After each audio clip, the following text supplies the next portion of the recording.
seorang yang datang di hari kiamat kelak dengan membawa pahala sholat yang sudah diterima. Lihat, ada kata yang sudah diterima. Pahala puasa yang sudah diterima. Pahala sedekah zakat yang sudah diterima. Hanya saja dia menzalimi si fulan, menumpahkan darah si fulan, mengambil harta si fulan. Modusnya biar silaturahmi nggak putus, pinjam dulu 100. Ternyata nggak dibalikin. Akhirnya ini kezaliman. Kata Nabi Shallallahu Alaihi Wasallam, matlul ghaniyyi zulmun. Penangguhan utang yang dilakukan seorang padahal dia sanggup, ini adalah kezaliman. Kecuali utang-utang yang memang ada temponya. Kalau sudah jatuh tempo dan dia sanggup tapi ditunda-tunda, ini kezaliman.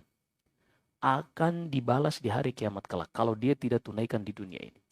Maka ketika itu pun kata Rasulullah, kalau ternyata ia memiliki kezaliman, maka diambil pahalanya diberikan kepada orang-orang yang dizalimi. Subhanallah. Ini fikih. Kita belajar fikih di sini.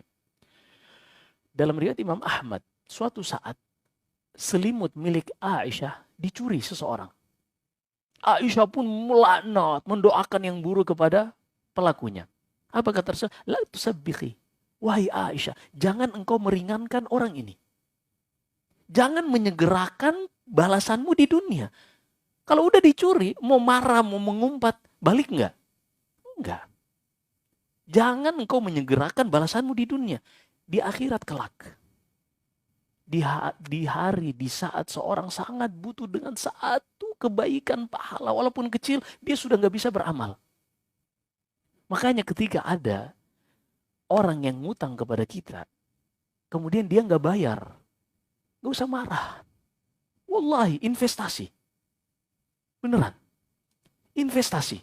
Karena nggak bisa kita bikin sebuah skenario, akhi, ente pinjam duit ana, nanti nggak usah balikin. Nggak bisa. Nggak bisa al-hilah mardudah. Nggak bisa kita buat skenario buatan. Nggak bisa.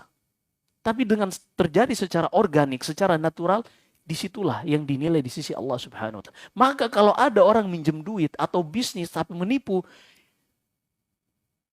ingatlah Allah akan mencatat semuanya dan semuanya akan ada di sisi Allah Subhanahu wa Ta'ala. Di saat kita, ya ikhwan, ada nggak yang menjamin sholat kita itu diterima?